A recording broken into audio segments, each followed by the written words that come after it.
enregistré. Donc, il est enregistré pour pouvoir donc le présenter à un plus grand nombre de participants. Alors, n'hésitez pas par la suite à le partager dans votre réseau. Il sera également disponible sur notre chaîne YouTube et sur le site Internet de la Fédération québécoise des sociétés Alzheimer. Alors, sans plus attendre, permettez-moi de vous présenter Dr Louise Thibault, qui est je vais prendre mes notes là pour bien la présenter. Dr Thibault est nutritionniste diététiste et docteur en nutrition scientifique spécialiste des neurosciences de la nutrition. Elle possède plus de 30 ans d'expérience en enseignement, chimie alimentaire et nutrition et comportement, et en recherche à l'Université de McGill à titre de professeur agrégé et de chercheur. Dr Thibault est membre de l'Ordre des diététistes du Québec et a une pratique de consultation privée en nutrition clinique basée sur une approche cognitive et comportementale pour une alimentation intuitive et une relation saine avec son corps.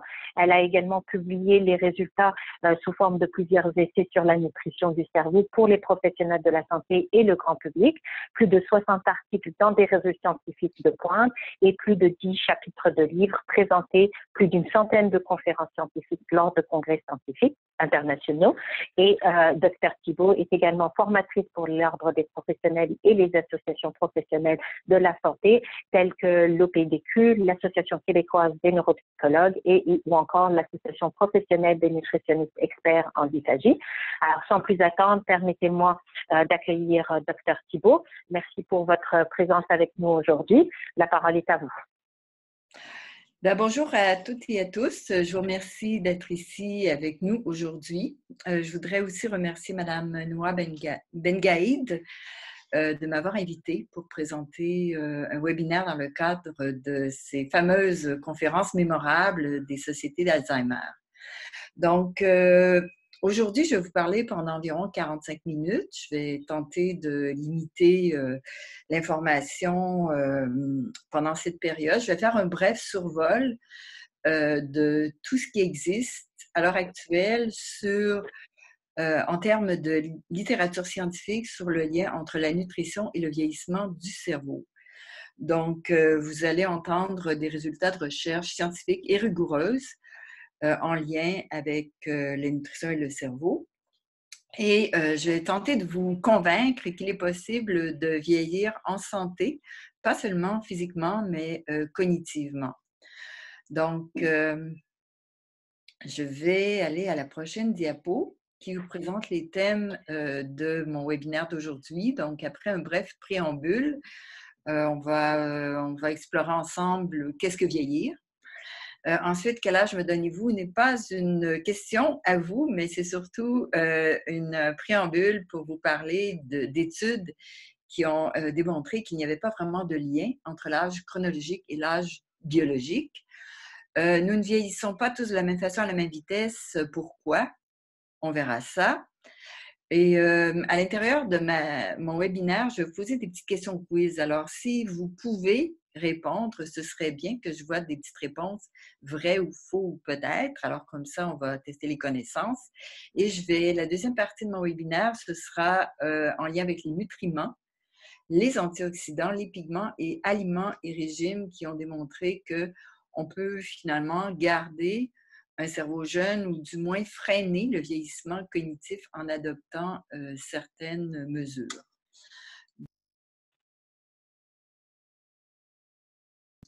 Pardon, j'essaie de m'enlever de la photo de ma conférence de façon à ce que vous suiviez ma voix et je vais réapparaître à la fin.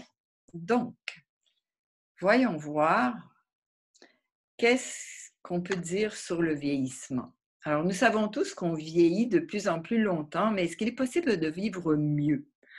Avancer en âge ne devrait pas être synonyme de maladie physique ou mentale, parce que de plus en plus, nous vivons longtemps et nous maintenons non seulement une activité physique optimale, mais aussi cognitive et mentale. Il y a beaucoup d'informations dans les médias en lien avec ce que l'on voit et le vieillissement, les pommades, les chirurgies, etc. Mais on nous informe très peu de comment prendre soin de ce qui n'est pas visible à l'œil nu.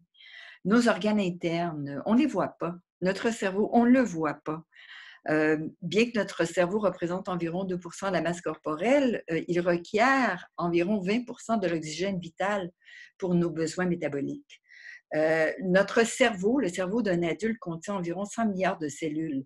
C'est la structure vivante qui est la plus complexe et dont l'étendue des capacités nous reste encore méconnue. Il faut en prendre soin. C'est le siège de nos pensées, de notre conscience. C'est ce qui fait ce que nous sommes. Alors, pour garder un cerveau jeune, il y a plusieurs approches qui ont déjà été suggérées dans la littérature et dans les médias pour comment garder un cerveau vif et sain. Vous avez entendu parler de jeux vidéo, des lectures, apprendre une nouvelle langue, faire de l'exercice physique. Alors ça, c'est un point qui est très important, dont je n'aurai malheureusement pas le temps de parler. Méditer, mais aussi mieux manger.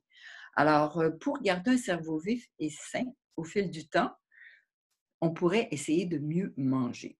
Vieillir serait-il un choix? Alors, je veux vous entretenir pendant quelques secondes sur ce nouvel aspect du vieillissement dont on parle de plus en plus parce que on croit, certains scientifiques même croient qu'avec un esprit approprié, un état d'esprit approprié, nous aurons le pouvoir d'agir sur les processus de vieillissement de notre physiologie. Nous pourrions, avec notre force mentale seulement, reprogrammer notre corps et notre esprit pour rester jeunes, voire même rajeunir. Alors, ce serait une affaire de perception de temps non linéaire et de pensée qui inspire la jeunesse, la forme et la santé. Alors, si vous voulez des références sur ce sujet, je peux vous en fournir quelques-unes, mais c'est un aspect très intéressant. Mais revenons à qu'est-ce que vieillir? Vieillir, c'est avancer en âge, évidemment, mais quel âge? L'âge biologique ou l'âge chronologique? Alors, j'ai fait une revue littérature exhaustive sur le sujet et j'ai trouvé plusieurs études, dont celle-ci, par Belsky, qui a été publiée en mars 2015 et qui a mesuré l'âge biologique de milliers de sujets qui étaient âgés de 38 ans. Ça, c'est leur âge chronologique. Alors, chez ces sujets, on a mesuré avec des tests physiques et cognitifs leur âge biologique.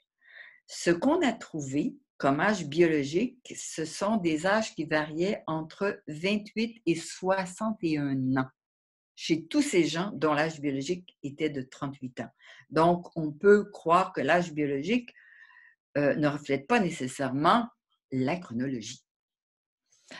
Nous ne vieillissons pas tous de la même façon ni à la même vitesse. Pourquoi? Alors, la recherche scientifique a démontré que nous possédons une réserve cérébrale ou une réserve cognitive qui varierait d'une personne à l'autre et qui pourrait freiner le vieillissement, notamment celui de notre cerveau.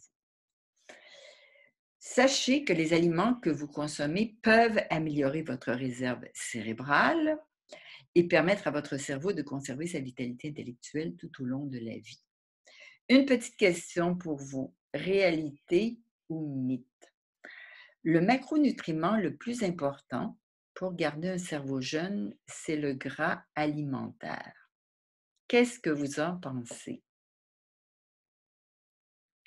Alors, un macronutriment, pour les non-nutritionnistes, et là, j'essaie de voir s'il y a quelques réponses. Malheureusement, je ne suis pas en mesure d'avoir vos réponses, mais un macronutriment, c'est un nutriment dont nous avons des besoins en quantité assez importante. Ça peut être des glucides ou des sucres, ça peut être des protéines et ça peut être des gras qu'on appelle les lipides. Alors, la réponse à cette question, la réponse tant attendue, c'est la suivante. C'est une réalité. En fait, les gras alimentaires, qu'on appelle aussi les lipides, sont le macronutriment qui a le plus de vertus pour le cerveau. Mais il y a des gras alimentaires dont il faut se méfier et je vais vous en parler dans quelques minutes. Donc, les gras et la santé cognitive. Alors ici, on a un beau cerveau en santé qui est entouré de plusieurs aliments. Alors, ce sont des aliments choisis dont certains offrent une très bonne variété de gras importants pour la santé cognitive. Alors ici, j'ai entouré avec un cœur le saumon et l'avocat. Pourquoi un cœur? Parce que sachez que tout ce qui est bon pour la santé cognitive l'est aussi pour la santé cardiaque. Intéressant, non? Donc, les gras alimentaires sont indispensables au bon fonctionnement du cerveau et ce, à tout âge. Lorsque le cerveau se forme, il a besoin de bons gras. Et pour un bon fonctionnement, il a besoin de bons gras aussi. Donc, certains gras auraient un effet positif sur le maintien des fonctions cognitives, alors que d'autres seraient associés à un risque accru de déclin cognitif. Alors ici, j'ai des illustrations de gras, différents gras qu'on utilise couramment dans notre alimentation. Donc, certains gras ont été associés au maintien des fonctions cognitives. Ce sont les gras comme l'huile d'olive, l'huile de canola, l'huile d'arachide, les amandes, arachides, avocats, etc. et les poissons gras.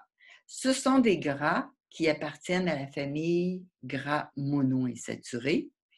Et pour les besoins de ce court séminaire, je ne pourrai pas aller dans le détail de leurs caractéristiques, mais vous les avez aussi ici. Et maintenant, j'aimerais attirer votre attention sur les gras polyinsaturés, à savoir les huiles de tournesol, soya, maïs, d'autres graines et encore une fois, les poissons gras. Donc, ici, je mets un cœur autour de mes huiles, des huiles végétales. Je mets un cœur autour des noix, des amandes, des graines, ainsi que des poissons gras et de leurs huiles. Parlant d'huile, c'est important de savoir que toutes les huiles végétales ne sont pas nécessairement optimales pour garder un cerveau jeune. Alors, dans ce tableau, qui est tiré d'un de mes livres, nous avons dans le carré des huiles spécifiques, l'huile de canola, tournesol, maïs, olive, soya, arachide, qui sont classifiées ou classées en termes de leur teneur en gras monoinsaturés. Alors, on a ici en blanc 61% monoinsaturés dans le cas de l'huile de canola, gras polyinsaturés 32% et seulement 7% de saturés, ce qui en fait une bonne huile en termes de santé cognitive. Nous avons l'huile de tournesol qui est très bien, l'olive, soya, arachide aussi. Mais remarquez l'huile de coco ici tout en bas qui contient très très peu de monoinsaturés, très très peu de polyinsaturés, mais beaucoup de saturés, ce qui fait que ce n'est pas une huile à recommander pour un bon fonctionnement du cerveau. Et même chose pour l'huile de palme qui contient 51% de gras saturés. Alors remarquez que l'huile de coco contient plus de gras saturés que le beurre. Alors ici, on a illustré les huiles de canola, maïs, tournesol, arachide et la fameuse huile d'olive. Maintenant, je vous ai parlé un peu de poissons gras qui sont importants pour la santé cognitive, en fait pour le maintien des fonctions cognitives. Et la raison pour laquelle certains poissons sont à recommander, c'est qu'ils contiennent une bonne quantité d'ADH. Alors l'ADH, c'est l'abréviation pour acide docosahexaénoïque. C'est un acide gras qui appartient à la famille des oméga 3 et la littérature scientifique a démontré que les poissons qui sont riches en ADH pourraient protéger contre le déclin cognitif et les troubles neurocognitifs. Donc, les meilleures sources d'ADH, présentées par gramme, par portion moyenne de 75 grammes, ce sont le saumon, le hareng, sardines, truites arc-en-ciel, même le caviar contient quand même de bonnes quantités d'ADH. Les études ont démontré qu'il y aurait moins de troubles neurocognitifs dans les populations où on mange plus de poissons riches en ADH. Manger du poisson gras, de ces poissons, ici dans le tableau, 2 à 3 fois par semaine, pourrait diminuer de 50% le risque de développer des troubles neurocognitifs. Et même à un âge, dans les 30 à 40 ans, on a fait des travaux qui ont démontré que des personnes des deux sexes âgées de 30 à 45 ans qui avaient les taux sanguins plus élevés en ADH, qui est vraiment le reflet de l'ingestion d'ADH alimentaire, avaient de meilleures performances intellectuelles. Alors, c'est tout de même très convaincant et en faveur des poissons gras. Maintenant, on m'a déjà parlé des taux de mercure qui sont en fait peut-être un peu plus importants dans les poissons gras, mais sachez que les études ont démontré que les bénéfices dépassent de beaucoup les risques. Éviter les mauvais gras, c'est éviter les gras saturés, qui sont des gras associés au déclin cognitif et au risque accru de développer la maladie d'Alzheimer. Alors ici, dans les huiles, on a les huiles de coco, de palme, les gras animaux, gras de bœuf, poulet, porc, les gras de lait, comme le beurre et les produits laitiers riches en gras, ainsi que les gras trans. Et oui, les gras trans, qui sont le produit de l'hydrogénation, en grande partie, ont été associés à un risque accru de développer la maladie d'Alzheimer. Donc, comment faire pour éviter les gras saturés, les gras trans? C'est tout simplement d'éviter le plus possible tous les gras qui sont solides à température ambiante. Lisez les étiquettes, regardez en anglais, en français, hydrogenated oil. Peu importe l'huile, toutes les huiles hydrogénées vont être une source importante de gras trans. Parlant de gras, j'aimerais vous parler maintenant ici des travaux de recherche que j'ai faits avec le Dr David Booth et maintenant Dr Sukraj Arvandi, qui a terminé ses études de doctorat sous notre co-supervision en lien avec l'effet de la qualité de l'alimentation sur la capacité à apprendre et à mémoriser une tâche. Alors, je suis désolée, la diapo est un peu floue, là, mais c'est le genre d'études que j'ai fait qui démontre que la qualité de l'alimentation peut affecter la mémoire et l'effet de récompense, rewards, lors de tests d'apprentissage. Alors ici, on a publié cette étude dans Appetite, qui est une bonne revue scientifique à consulter en lien avec l'alimentation. Donc, qu'est-ce qu'on a fait? Ce qu'on a fait, c'est qu'on a entraîné des petits animaux de laboratoire à apprendre une certaine tâche. Alors, dans le cas qui nous intéresse, nous nous sommes inspirés des travaux de Jacques Lemagnan, qui, dans les années 50, a été le premier, c'est un physiologiste français, qui a été le premier à démontrer que les animaux peuvent apprendre à manger plus ou moins selon la privation de nourriture qui suit un repas. Alors ici, on a un repas qui est aromatisé avec une certaine saveur et qui va toujours être suivi d'un jeûne court.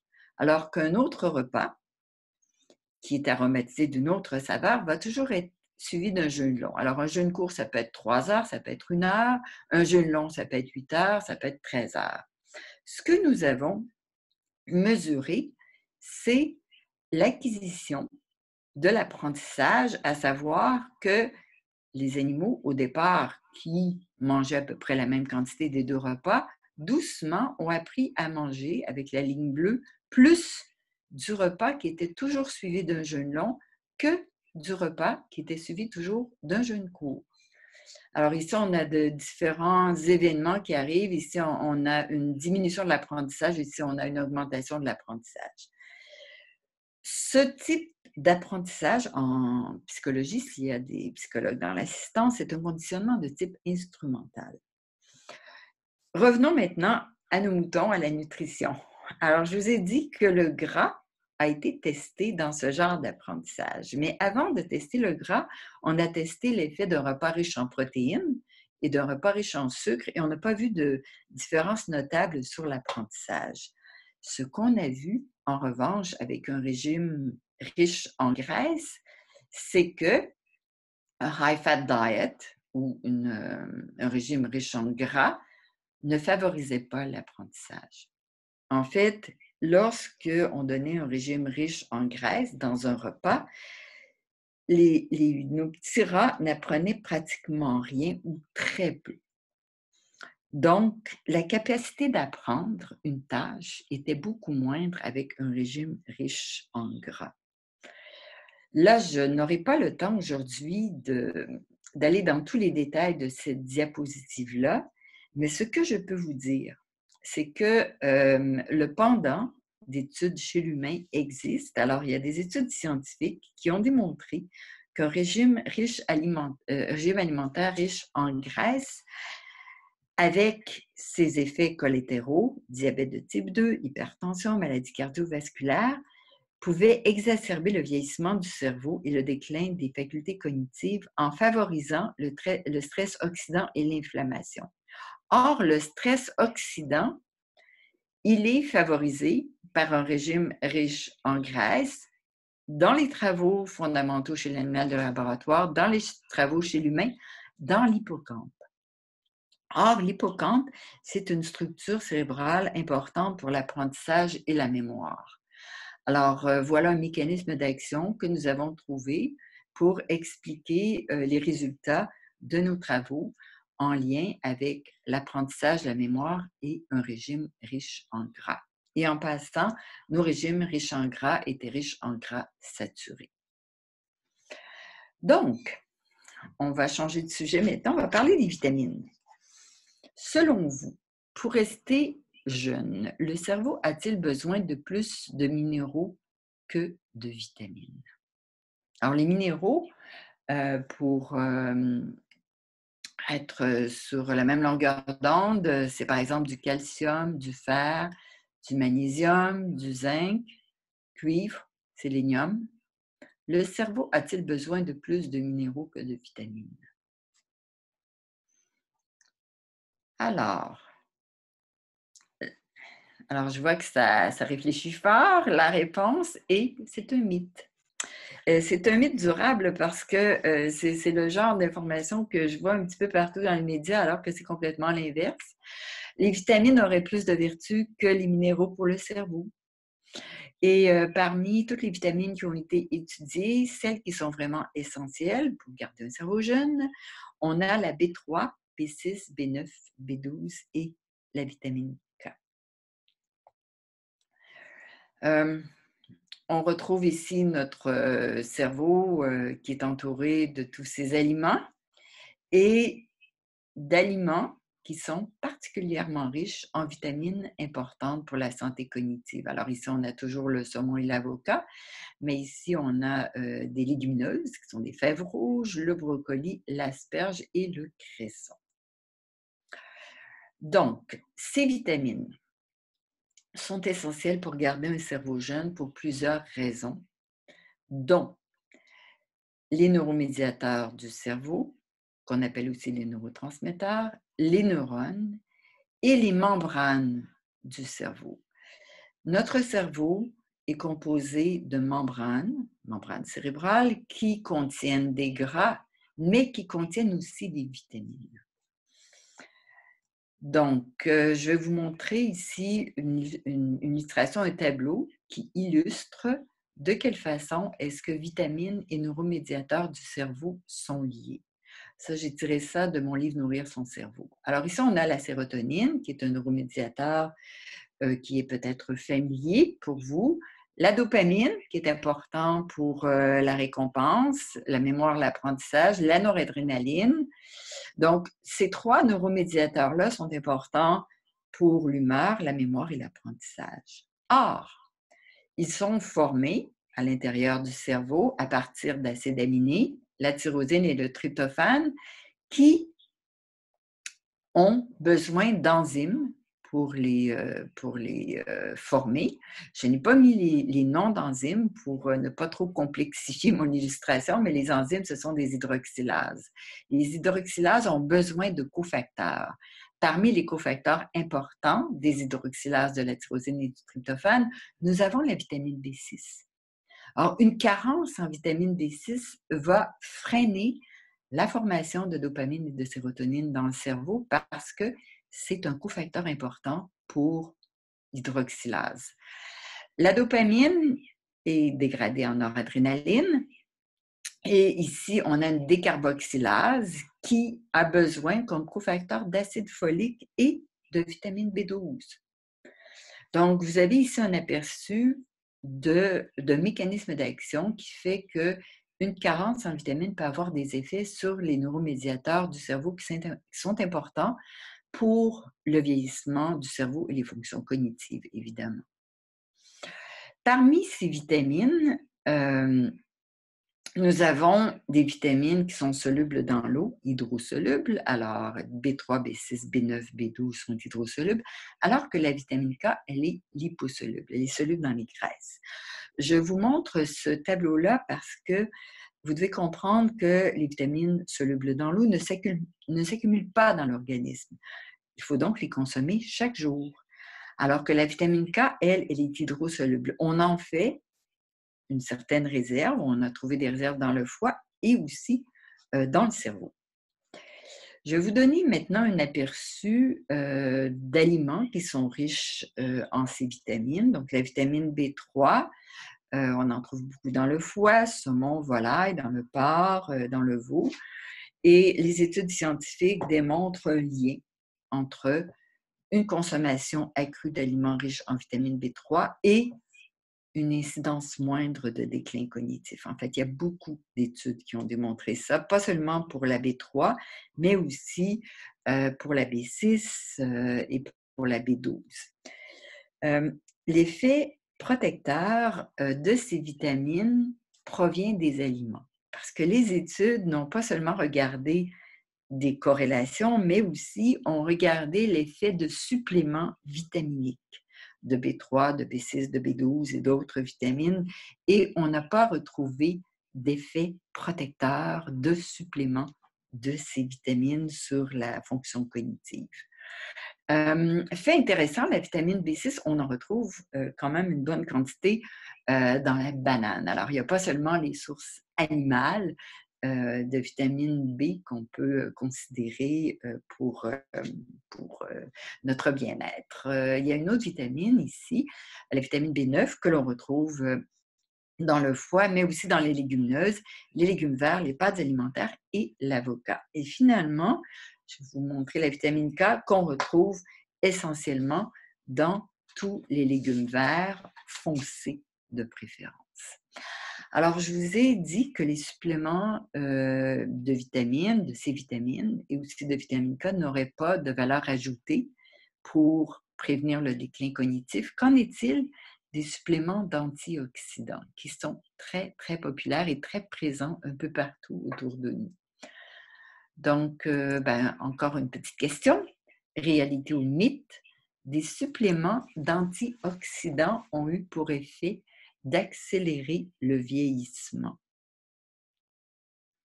Donc, je vous laisse réfléchir. Il y en a beaucoup, beaucoup de ces suppléments sur le marché. Et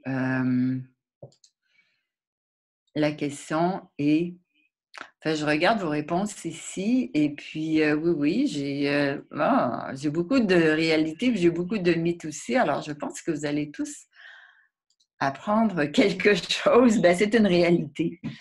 En fait, c'est une triste réalité. Les études concordent parce qu'il est quand même facile de prendre de fortes doses de suppléments d'antioxydants. Et à forte dose, les antioxydants peuvent devenir pro-oxydants et accélérer le vieillissement du cerveau. Parce que lors du vieillissement du cerveau, il y a une oxydation accrue, il y a plus d'inflammation. Donc, on a besoin d'antioxydants, mais trop, ça peut avoir un effet contraire, un effet pro-vieillissant. En revanche, les antioxydants alimentaires, eux, peuvent aider à garder un cerveau jeune. En fait, ce qui se passe avec l'alimentation, c'est que oui, il y a des antioxydants dans nos aliments, mais pas en quantité suffisante pour nécessairement créer un excès.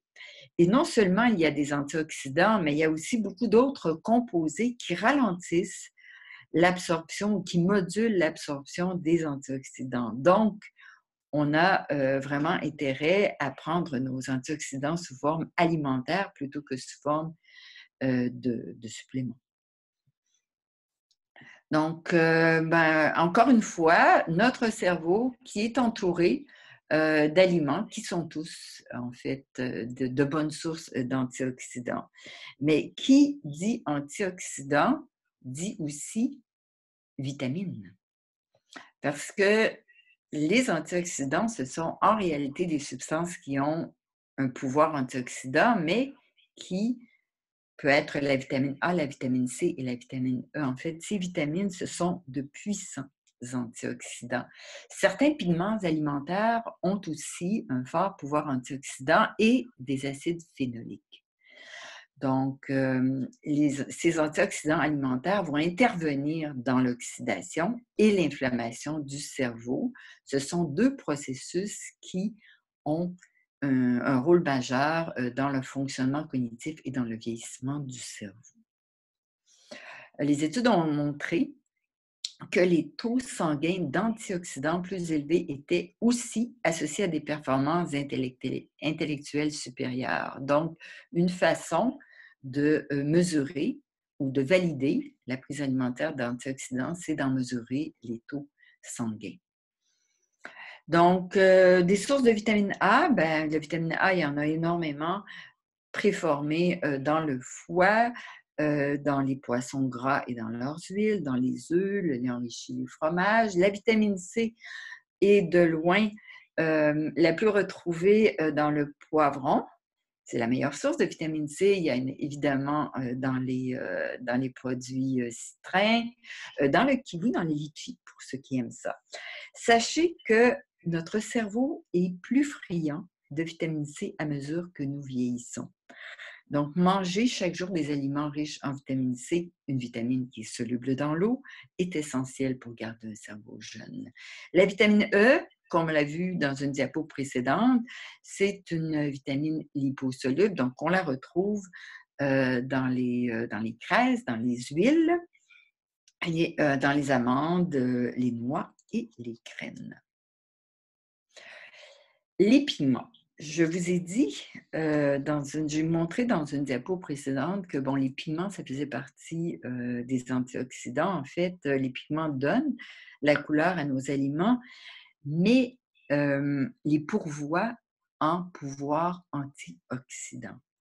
En fait, les pigments sont des éléments nutritifs que l'on retrouve dans les légumes, les fruits et aussi certaines céréales. Ils se divisent en deux grandes familles, les flavonoïdes et les caroténoïdes.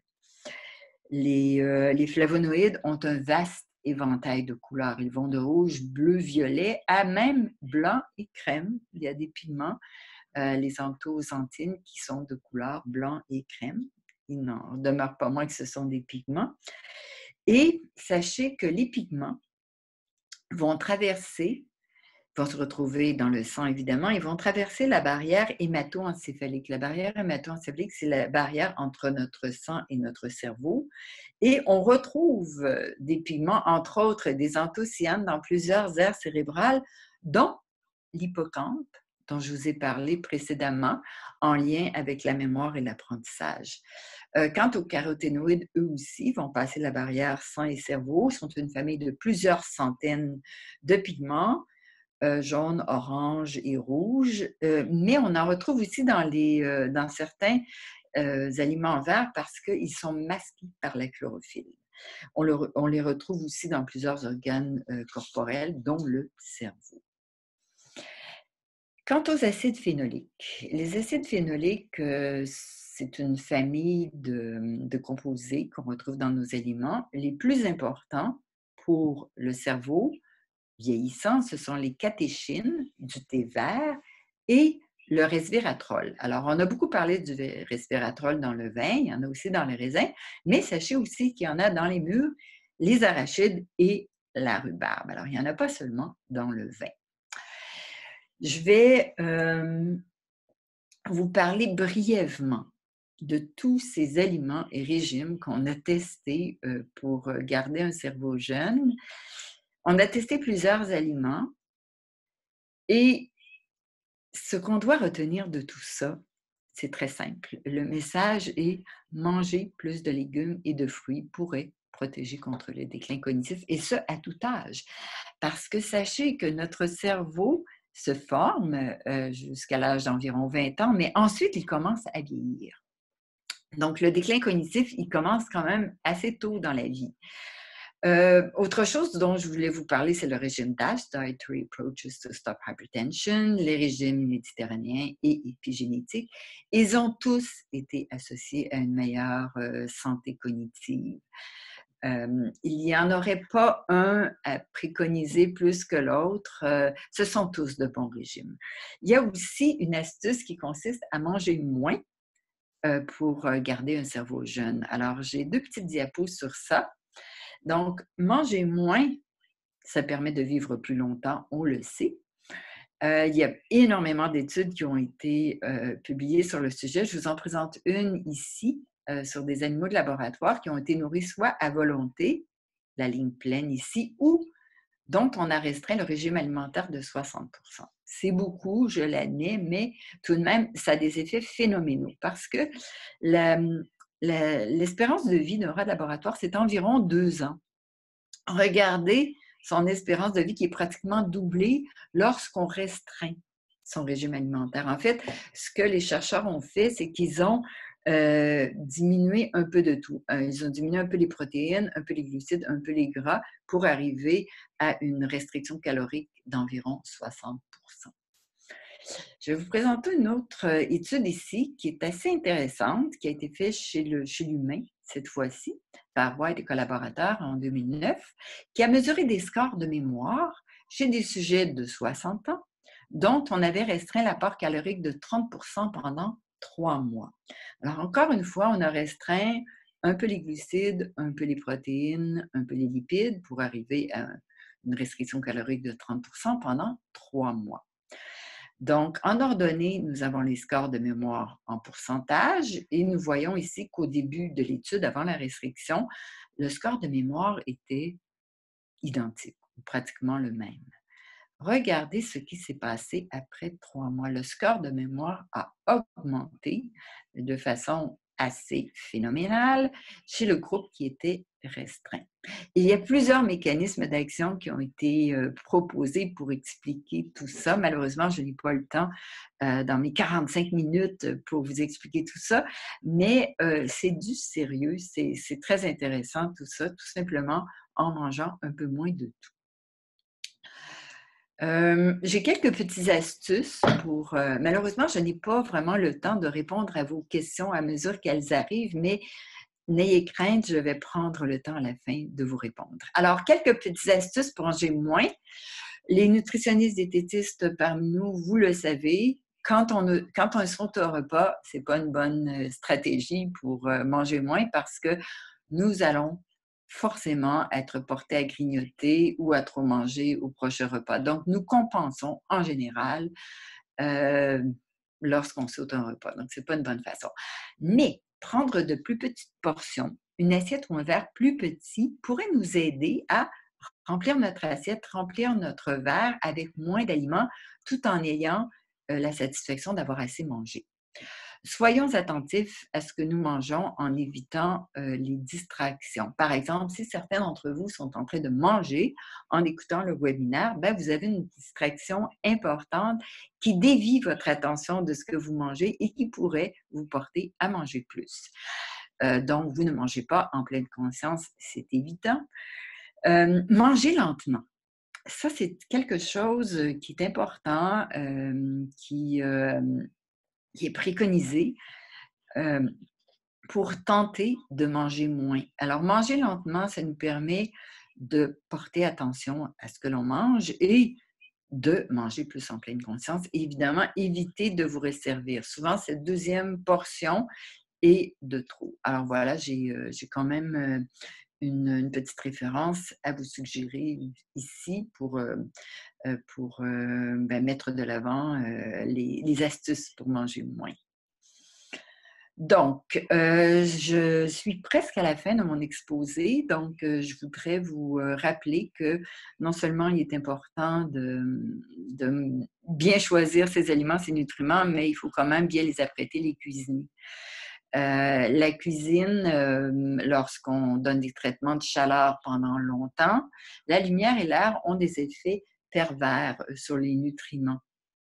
Ça, c'est le genre de tableau que les gens n'aiment pas en général parce qu'on voit que les vitamines dont je vous ai parlé sont très instables à la chaleur. En fait, il n'y a que la niacine, la B12, AC et la vitamine K qui sont relativement stables à la chaleur. Donc, cuire le plus rapidement possible, servir aussi rapidement parce que la lumière a un effet sur toutes ces vitamines ainsi que l'air. Juste l'exposition à l'oxygène a un effet sur la stabilité des vitamines. Donc, il est important de cuire nos aliments et de les exposer le moins possible à la lumière et à l'air pour préserver ces vitamines-là. Donc, en résumé, j'aimerais vous rappeler que nous avons vu que l'alimentation influe sur la réserve cognitive, donc sur le maintien des fonctions cognitives lors du vieillissement. Nous avons aussi vu que les gras alimentaires sont le macronutriment qui a le plus de vertus pour le cerveau. Les vitamines jouent un rôle crucial dans le fonctionnement et le vieillissement du cerveau et des composés alimentaires dotés de propriétés antioxydantes et aussi anti-inflammatoires pour certaines, ont des effets protecteurs contre le vieillissement du cerveau. Finalement, restreindre l'apport calorique pourrait permettre de vivre plus longtemps et aussi en meilleure santé cognitive. Et finalement, mon message, c'est qu'il est possible de manger pour garder un cerveau jeune. Alors voilà, j'ai terminé mon exposé, donc j'espère que vous avez apprécié et que ça vous a montré qu'on peut manger intelligemment. Et voilà, je suis prête à prendre vos questions. Donc, je crois que j'aurai une communication avec notre modératrice de la Fédération québécoise des sociétés d'Alzheimer. Et voilà, je vous reviens. Et Super. Merci beaucoup pour cette excellente présentation, très claire. Alors, on a déjà des questions. N'hésitez pas à utiliser la boîte soit de dialogue ou questions-réponses. Alors, comment est-ce qu'on peut mesurer le taux sanguin d'antioxydants? Est-ce qu'on peut tout simplement demander d'avoir ce critère-là rajouté dans une prescription sanguine par le médecin? Oui, en fait, ce sont des tests spécialisés, ce ne sont pas nécessairement des tests de routine, donc il faut le demander. Plusieurs laboratoires de recherche le font, donc oui, ça existe, la possibilité de faire doser, par exemple, la vitamine K. Je connais un laboratoire à l'Université de Montréal qui est dirigé, si ma mémoire est bonne, par Guylaine Ferland, qui travaille sur la vitamine K et qui dose la vitamine K régulièrement. Voilà. Alors, quand vous dites manger moins, est-ce que c'est dans le but de ne pas dépasser nos besoins énergétiques quotidiens? Oui, en fait, plusieurs personnes mangent beaucoup trop. En fait, ils dépassent leurs besoins énergétiques quotidiens. Et je pense que c'est bon de consulter un professionnel de la santé, de préférence nutritionniste diététiste, pour faire évaluer ses besoins caloriques et puis de voir si on rencontre ces besoins différentes, pour les macronutriments, mais aussi pour les vitamines. Et souvent, comme moi, en consultation privée, personnellement, je trouve dans 95% des consultations qu'il y a un dépassement des besoins caloriques. Donc, voilà. Qu'est-ce que vous pensez du café? Alors, le café contient en fait, peut être une bonne source d'antioxydants. En revanche, les études ont démontré que les gens qui boivent énormément de café peuvent avoir des problèmes de concentration, d'irritabilité. Donc, ce n'est pas à cause de la caféine. Mais le pigment du café a des propriétés antioxydantes. Donc, il faudrait peut-être essayer en fait, de localiser le pigment et de l'ingérer séparément du café ou de boire du café décaféiné tout simplement pour vraiment avoir l'effet surajouté du pigment du café sans l'effet néfaste de la caféine. Mais le café, c'est bien, mais ce n'est pas un aliment miracle. En fait, il n'y en a pas d'aliment miracle, il y a des nutriments miracles qui se retrouvent dans certains aliments. Alors, un commentaire, dans les résidences pour personnes atteintes d'Alzheimer, notamment j'imagine les CHSLD ou les résidences privées, les légumes sont surcuits, c'est donc dire qu'il n'y a plus aucune vitamine. Que faire pour éviter l'accélération des déclins cognitifs à ce moment-là? Ces résidences emploient des cuisiniers. Alors, pourquoi pas faire venir une nutritionniste diététiste de temps en temps pour réviser les méthodes de cuisson. Parce qu'effectivement, on tend à cuire beaucoup, à faire beaucoup de purée. Ça peut répondre à certains besoins de certaines personnes, évidemment, mais au point de vue de l'alimentation, du cerveau, on détruit énormément de nutriments qui, à la base, étaient là. Donc, je crois qu'il y a des méthodes de cuisson plus rapides et il y a des façons de servir les aliments qui peuvent être grandement améliorées. Vous avez mentionné que les suppléments de vitamine B12 n'avaient pas démontré d'efficacité en termes d'impact positif au niveau cognitif. Est-ce que cela veut dire que supplémenter nos aînés en B12 est une action vaine? Bon, alors, il y a plusieurs raisons de supplémenter les aînés en B12. Par exemple, une personne peut souffrir d'anémie. Donc, effectivement, il est important de donner des suppléments. Mais au point de vue de la fonction cognitive, il faut aller vraiment chercher dans les aliments ce dont on a besoin.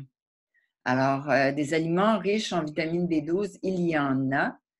Donc, allez chercher cette vitamine B12-là de cette façon-là pour votre cerveau. Maintenant, si vous avez un problème qui requiert des suppléments de vitamine B12 pour l'anémie, par exemple, comme je l'ai mentionné, oui, c'est important quand même de supplémenter. Alors, une question, excusez-moi, une question qui est revenue à plusieurs reprises, là. Vous en doutez, surtout notamment par rapport au préambule que vous avez fait. Qu'est-ce que vous pensez de la diète cétogène? Alors, la diète cétogène, c'est une diète, en fait, qui est très, très efficace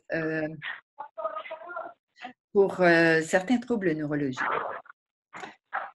Mais contre le vieillissement, moi, je n'ai pas vu d'études convaincantes qui recommandent la diète cétogène contre le vieillissement, non. Alors, les gens qui ont des problèmes d'épilepsie, par exemple, peuvent bénéficier d'effets positifs de la diète cétogène. Mais contre le vieillissement cognitif, j'ai vu certaines études, mais rien de très, très convaincant. Et vous devriez lire la position de l'Ordre professionnel des diététistes nutritionnistes sur cette diète-là. Il y a eu quand même une position claire qui a été prise il y a quelque temps, quelques semaines ou quelques mois, qui affiche vraiment les couleurs de l'Ordre des diététistes qui ne recommande pas cette diète pour des raisons évidentes sur la santé. Alors, est-ce qu'un repas trop riche en gras monoinsaturés et polyinsaturés a aussi un effet sur la diminution de la capacité d'apprendre ou a seulement des effets bénéfiques? Alors, un repas c'est un repas, oui, mais ce serait surtout un régime, pas un repas comme tel, mais dans notre régime alimentaire, regardez quelles sont les sources de gras. Et notre apport en monoinsaturé, polyinsaturé, plus que monoinsaturé, je dirais, en lien avec, avec nos activités intellectuelles en général. Donc, il ne faut pas regarder seulement l'effet d'un repas, mais l'effet du régime global. Et ce n'est pas un effet ponctuel, c'est un effet qu'on devrait regarder à long terme. Ce n'est pas un repas, par exemple, avant un examen pour des étudiants qui vont faire en sorte qu'ils vont mieux performer. Non. L'effet, c'est un effet qui s'étend dans le temps. OK. Qu'en est-il de la vitamine D? A-t-elle des propriétés pour le cerveau? Oui, la vitamine D est importante pour le cerveau. On la retrouve dans plusieurs régions cérébrales, dans l'hypothalamus et aussi d'autres régions du cerveau. J'ai travaillé sur la vitamine D en lien avec la sclérose en plaques. Donc, c'est ça, à l'intérieur de ce projet-là, on a réellement trouvé un effet protecteur de la vitamine D. C'est toujours à l'état expérimental, mais pour le vieillissement, je dirais qu'il n'y a pas de recommandation comme telle que je puisse faire qui est basée sur un nombre suffisant d'études scientifiques. Donc oui, la vitamine D, c'est important. C'est important pour la santé osseuse, c'est important pour la santé en général, mais contre le vieillissement du cerveau, je n'ai pas de recommandation comme telle à faire.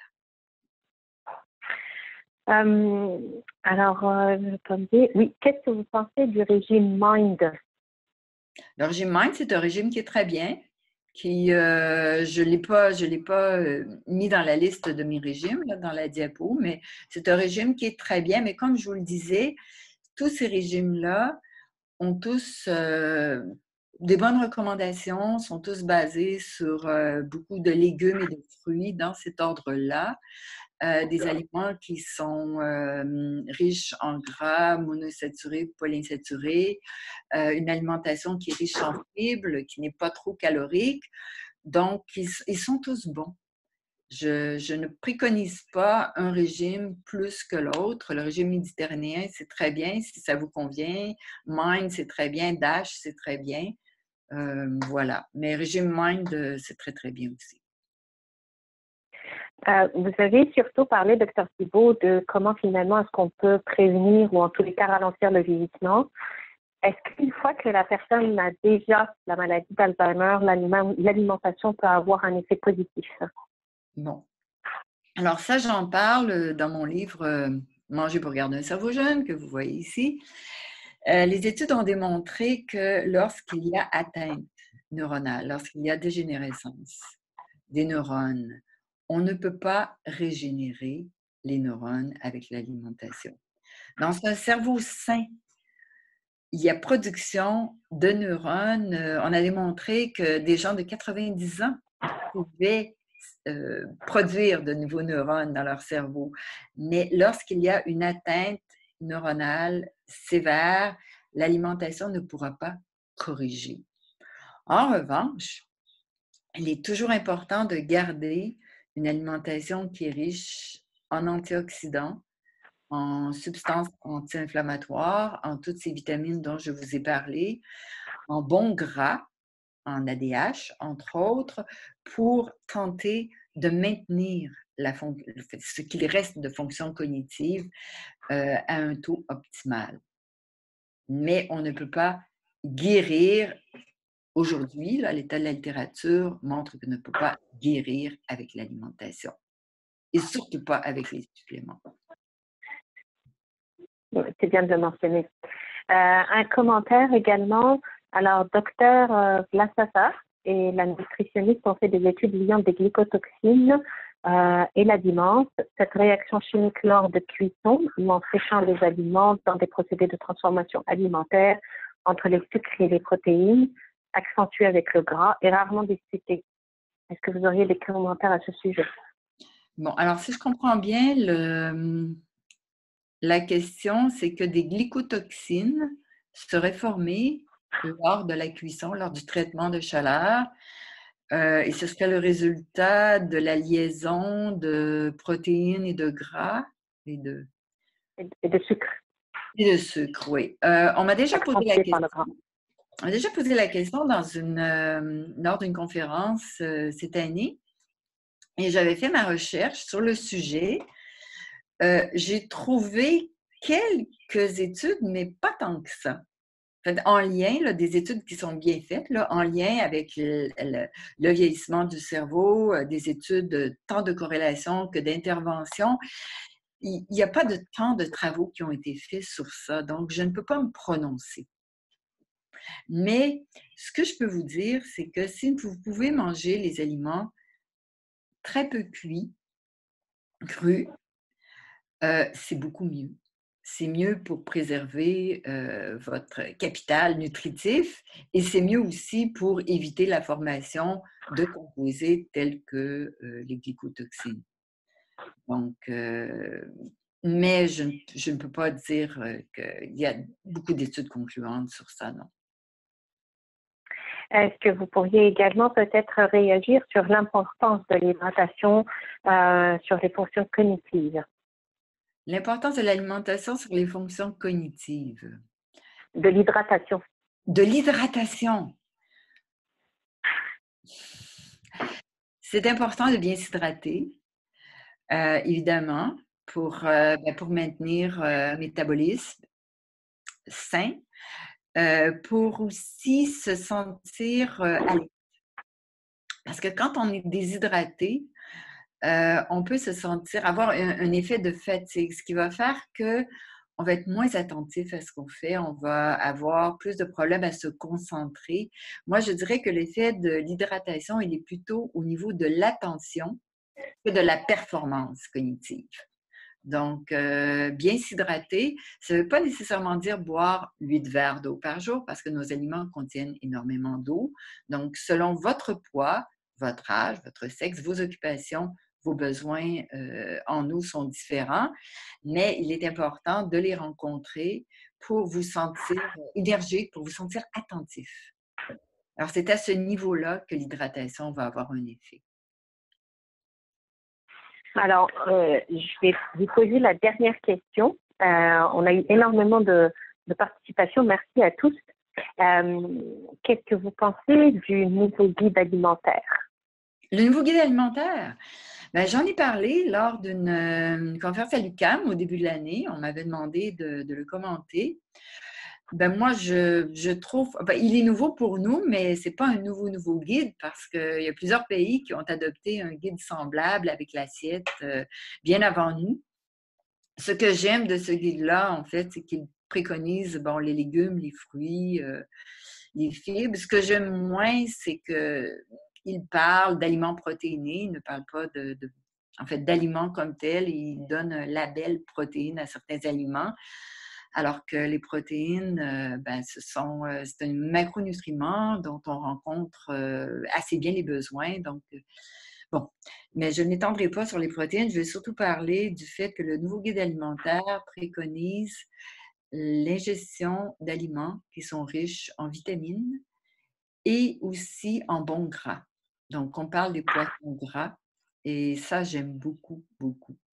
Donc, je dis oui au guide alimentaire. Maintenant, ça demeure un guide et un guide ne remplacera jamais les précieux conseils des nutritionnistes diététistes qui ont une formation de plusieurs années dans le domaine et qui sont vraiment des spécialistes à consulter.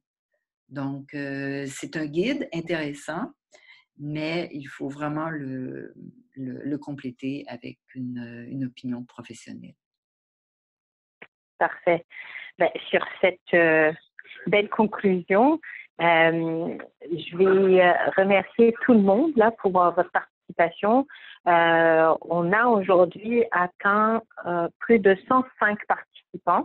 C'est le premier webinaire là où on a autant de participants. Donc, merci vraiment à tous d'être toujours au rendez-vous. Merci beaucoup à vous, Dr Thibault, pour cette excellente présentation. Alors, vous allez recevoir dans l'heure qui suit l'enregistrement du webinaire d'aujourd'hui, de même qu'une évaluation si vous pouviez y répondre. Vos réponses sont anonymes et ça nous permet en fait de vous proposer une programmation riche qui vous intéresse et qui va donc redébuter en janvier prochain avec 10 nouveaux conférenciers. Et je vous invite également à vous inscrire au prochain webinaire du mois d'octobre qui aura lieu donc le 2 octobre, qui sera présenté par professeur Mélanie Levasseur sur la conduite automobile. Alors, sur ce, je vous souhaite une excellente fin de journée. Et puis, merci encore à tous de votre participation et au plaisir de vous voir encore une fois le mois prochain. Merci. Merci à tous. Bonne fin de journée. Merci.